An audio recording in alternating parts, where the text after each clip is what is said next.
ओम नमो नारायण। ओम नमो नारायण। मैं एडवोकेट अमित श्रीवास्तव, स्वामी अमित श्री नारायण, नैमिषारण्य क्षेत्र, civil code, Sitapur, Uttar Pradesh, Bharat. मित्रों, आदरणीय अधिवक्ता बंधुगण, अभी bar council of Uttar Pradesh के चुनाव में मतदान चल रहा है। हमारी तो भावदशा नहीं बनी कि मैं चुनाव लड़ूं, वरना मैं भी चुनाव लड़ सकता था। अब मैं अत्यंत अंतर्मुखी हो गया हूं, तो भावदशा नहीं बनती है चुनाव लड़ने की। अगर मैं चुनाव लड़ता bar council of Uttar Pradesh में तो मैं क्या मुद्दे उठाता, मैं अपने अधिवक्ता बंधुगणों की क्या समस्याओं को सामने लाता और उनके समाधान के मैं क्या प्रयास करता, यह मैं करता। लेकिन मैं देख रहा हूं कि अज्ञे की इच्छा नहीं कि मैं संसार में राजनीतिक क्षेत्रों में कुछ करूं। तो ईश्वर आपको जिस मार्ग पे ले चलना चाहता है उसी पे चलते रहो। मेरे नारायण वासुदेव कह रहे हैं कि तुम जो है अंतर्मुखी रहो, तो मुझे अंतर्मुखी रहना चाहिए। एडवोकेसी में स्वांता सुखाय और लोक कल्याण के लिए करता हूं। द्वार संख्या 3 के निकट मेरा तखत है। मित्रों, मैं क्या सत्य उठाता हूं। भारत में अधिवक्ता बंधुगणों की बहुत समस्याएं हैं और समस्याएं बहुत गंभीर हैं। कोई एक समस्या नहीं, अचानक समस्याओं को उद्धृत भी नहीं किया जा सकता। अगर मैं प्रथम संख्या कहूं कि अधिवक्ता बंधुगणों की समस्या क्या है, तो समस्या है कि अधिवक्ता बंधुगणों के पास कार्य कम हो गया है। अब यह कार्य कम क्यों हुआ है, इसके मूल कारणों पे कभी ध्यान दो। जिन बहुत से कार्यों को अधिवक्ता बंधुगण माननीय न्यायालय में केस दायर कर एडवोकेसी करें और माननीय न्यायालय में अपना सत्य रखकर मुवक्किल को, क्लाइंट को संतुष्टि प्रदान करें, उसे शांति प्रदान करें, उसकी समस्या का हल करें, तो उसमें होता क्या है, अधिवक्ता के पास केस आए उससे पहले ही वो केसेस जो होते हैं, बहुत से केसेस अन्य हाथों में चले जाते हैं और वहां वे बिना केस लड़े ही केस का समाधान कर देते हैं। तो जब मुवक्किल देखता कि देखो मुझे केस भी नहीं लड़ना पड़ेगा, मुझे पेशी पे भी नहीं दौड़ना पड़ेगा, बरसों बरसों मुझे पेशी पे भी नहीं जाना पड़ेगा और मेरा त्वरित समाधान हो रहा है, तो वकील के पास जाने की जरूरत क्या है। क्यों ना ऐसे प्रभावशाली मैं लोगों के पास चलूं, या शासन के ही बहुत से ऐसे अधिकारियों के सामने क्यों ना चलूं कि मेरी त्वरित समस्या का समाधान हो जाए। और वे प्रभावशाली लोग और शासन के भी बहुत से अधिकारी, उनका कार्य तुरंत समाधान कर देते हैं, उनके पास शक्ति होती है। तो बहुत से केसेस इसी के लिए नहीं आते। हमारा आपका भी कोई काम हो और हमें पता चले कि हमें जमानत कराना पड़ेगा, तब जमानत होगी, सेशन से जमानत होगी तो कुछ दिन ज्यादा ही लगेंगे, फिर उसके बाद मैं केस लड़ूंगा। तो अगर केस ही ना बने तो हम लोग खुद भी यही करेंगे कि अधिकारी हों या प्रभावशाली लोग, उनके सामने कहेंगे कि भैया केस रफा दफा करो अपने प्रभाव से। तो उनके आगे हम अपनी श्रद्धा प्रकट कर अपना जो है अपनी समस्या का समाधान कर लेंगे। तो इसलिए ये महान से महान कारण है कि अधिवक्ता बंधुगणों के पास केसेस कम आ रहे हैं। अब इसका समाधान क्या है? ये तो समस्या हुई, समाधान क्या है? अधिवक्ता बंधुगणों को शासन द्वारा, विधान द्वारा ऐसा अधिकार मिलना चाहिए कि अधिवक्ता अगर अपने मुवक्किल का हाथ पकड़ ले और वकालतनामे पे लिख दे कि मैं इसका अधिवक्ता हूं, तो पुलिस प्रशासन का साहस ही ना पड़े कि उसके मुवक्किल को गिरफ्तार कर सके, चाहे उसके चैम्बर पे ही मुवक्किल क्यों ना बैठा हो। उस अधिवक्ता के चैम्बर से लेकर कोर्ट तक के मार्ग में भी यदि अधिवक्ता के साथ में मुवक्किल है और वो उसको आत्मसमर्पण के लिए ले जा रहा है, तो पुलिस की हिम्मत नहीं पड़ना चाहिए। अब दूसरी बात क्या है? उसके पश्चात ये है कि हम जब जमानत की एप्लीकेशन रखते हैं माननीय न्यायालय, तो यदि सम्यक कारण जमानत के हैं तो तुरंत जमानत भी मिलनी चाहिए।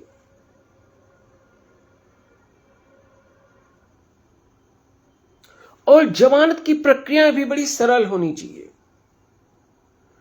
अब जैसे सेशन से आपको जमानत कराना, तो पहले आप मजिस्ट्रेट की कोर्ट में खारिज करवाएं।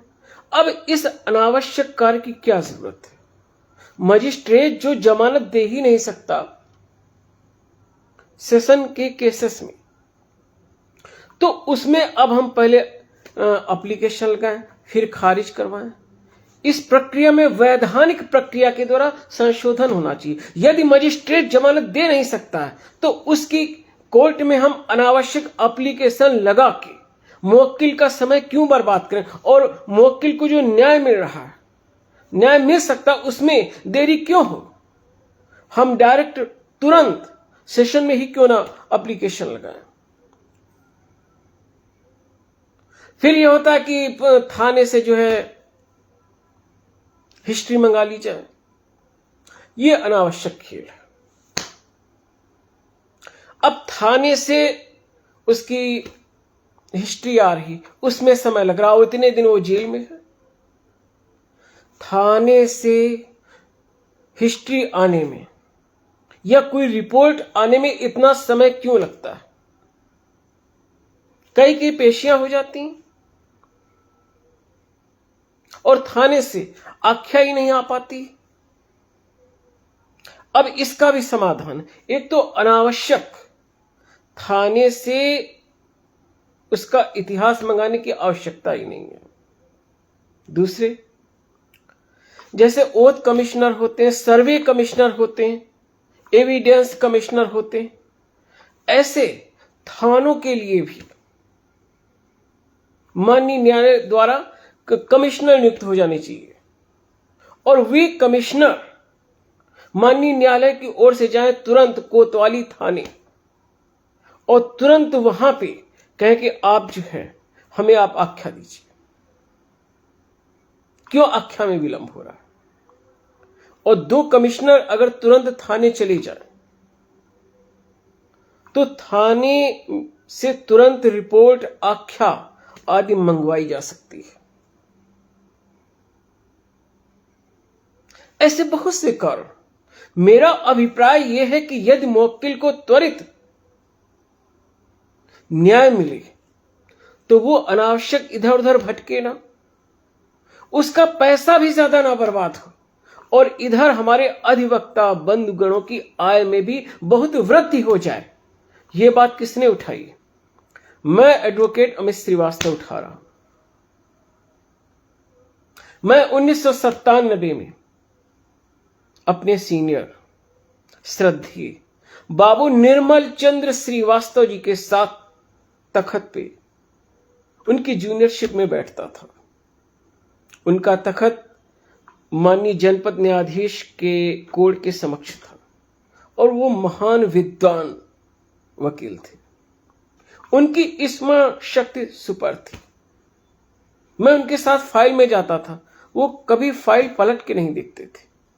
वो सुबह ही अपने चैम्बर में फाइल का एक बार अध्ययन कर लेते थे और मैं देखता था कोई भी जिरे बहस या कुछ भी कहना हो, वो फाइल खोल के नहीं देखते थे। उनकी स्मरण शक्ति सुपर थी और क्रिमिनल के वो सुपर लायर थे। तो मैं एक बात कहना चाहता हूं, मैंने भी जीवन में अपनी एडवोकेसी में बहुत कुछ अनुभव किया।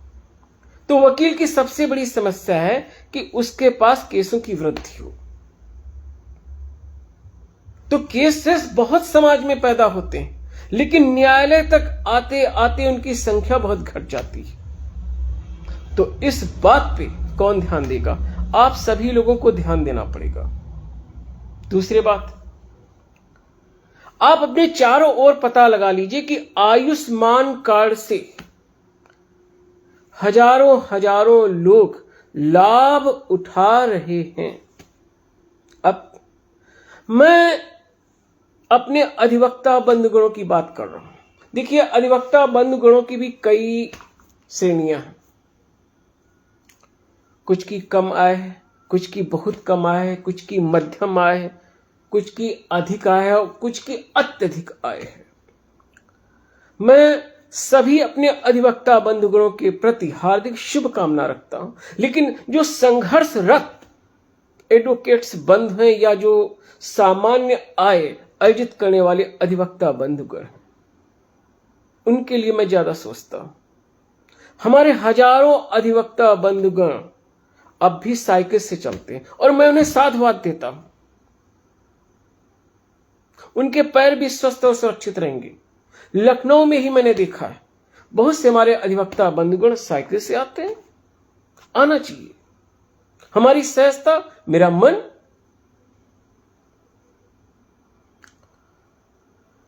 तो मैं ये कहूंगा कि आयुष्मान कार्ड हम अधिवक्ता बंधुगणों का क्यों नहीं बन सकता है?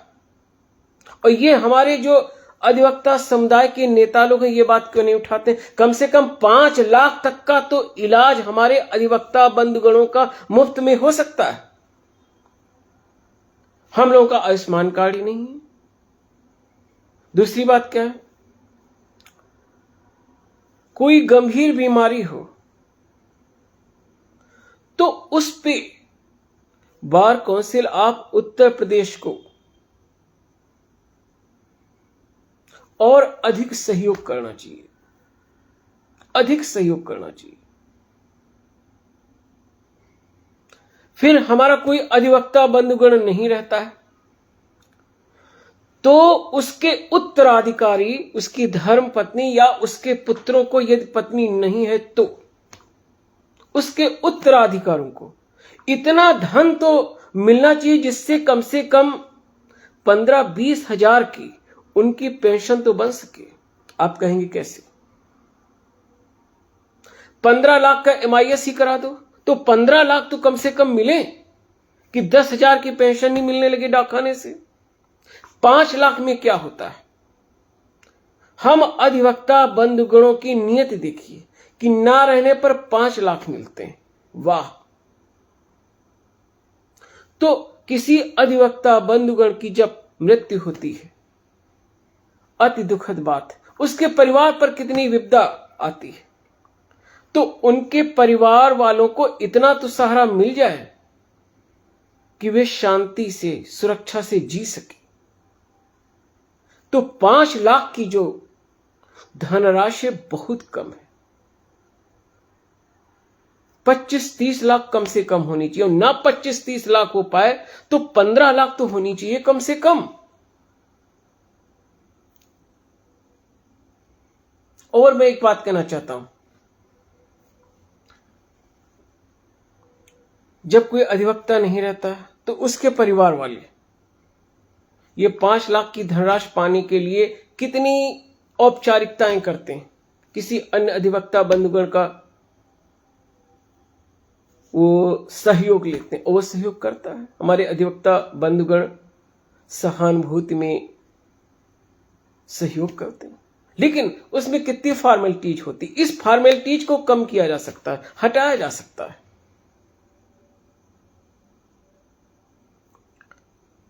जो अधिवक्ता बंधुगण है उसका जो उत्तराधिकारी है, उनके आधार सहित उनका वर्णन, उनकी लिखा पढ़ी बार काउंसिल आप उत्तर प्रदेश के कार्यालय में होनी चाहिए। उनकी फोटोज हो, उनका आधार हो, वो उनकी धर्मपत्नी, उनके बच्चों का, और तुरंत ही बिना किसी जटिल प्रक्रिया के 1 महीने के भीतर ही धनराशि मिल जाए। और धनराशि मैं फिर कहूंगा कम से कम 15-20 लाख तो मिलनी चाहिए। 5 लाख में क्या होता है। फिर उसके बाद एक बहुत समय से भारत में आप देखिए अधिवक्ता बंधुगणों की जो है पावर वो घटी है। और पावर क्यों घटी है, ये गंभीर चिंतन का विषय है। इस पर मैं एकाकी विचार नहीं प्रकट करना चाहता हूं। इसके लिए हमारे सीनियर्स समय समय पर बैठक करें, ऑनलाइन अपनी बात कहें कि हम लोगों की पावर समाज में क्यों घट रही और ये पावर कौन घटा रहा, क्यों घट रही है। अधिवक्ता ला अधिकारी होता है, अधिवक्ता कानून का ज्ञाता होता है। उसका सम्यक शक्तिमान होना लोकतंत्र के लिए परम आवश्यक है।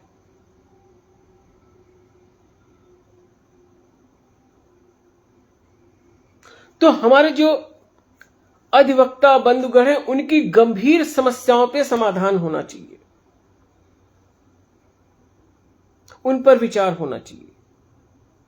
और जो जिले जिले की बार एसोसिएशंस होती हैं उनसे भी आर्थिक सहायता मिलनी चाहिए। और उसमें वकालतनामे की संख्या का प्रावधान नहीं होना चाहिए। मैं भी पदाधिकारी रहा हूं तो हमारे कई अधिवक्ता बंधुगण जब नहीं रहे तो मेरी बार एसोसिएशन सीतापुर से जो उनको आर्थिक धनराशि मिलनी थी, मैं भी गया हूं देने, चेक देने गया हूं कई पदाधिकारियों के साथ, तो वकालतनामे नहीं देखे जाते थे। वो बार का सदस्य है, इतना पर्याप्त। और जो उसकी मासिक फीस जमा होती है वो तो वो जमा ही करता है। फिर बार एसोसिएशंस की आय के अन्य भी बहुत से स्रोत होते हैं। बार एसोसिएशंस को चाहिए कि ऐश्वर्य पे ज्यादा ध्यान मत दे, अनावश्यक ऐश्वर्य पे अधिक धन खर्च करने से कुछ नहीं होगा। अधिवक्ता भगवान शिव की भांति वृक्ष के नीचे तखत पर बैठता है। उसकी प्रतिभा ही उसकी शक्ति है, उसकी एडवोकेसी ही उसकी शक्ति है, प्रतिभा है। उसकी एडवोकेसी में ही इतनी ओजस्विता होती है कि उसको ऐश्वर्य की, दिखावे की, ऐश्वर्य की आवश्यकता नहीं होती। एक अधिवक्ता का अधिवक्ता होना ही पर्याप्त है।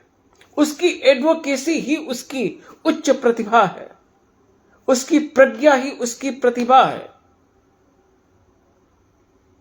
वो भगवान शिव की तरह वृक्ष के नीचे बैठता है, तखत पे बैठता है और हजारों हजारों लोगों को न्याय दिलाता है। तो अधिवक्ता संघों में अनावश्यक ऐश्वर्य पर धन खर्च नहीं होना चाहिए। इन सब बातों पर भी ध्यान देने की जरूरत है। वह धन जो हमारे अधिवक्ता बंधुगण हैं, जो बार के सदस्य हैं, उनकी समस्याओं पर व्यय होना चाहिए।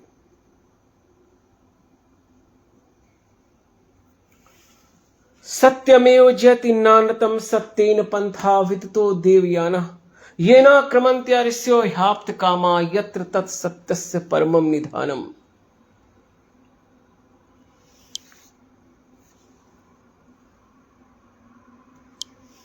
हिरणमयेन पात्रेण सत्यस्य अपहितं मुखम तत्त्वं पूसन्न पावरणो सत्य धर्माय दृष्टे।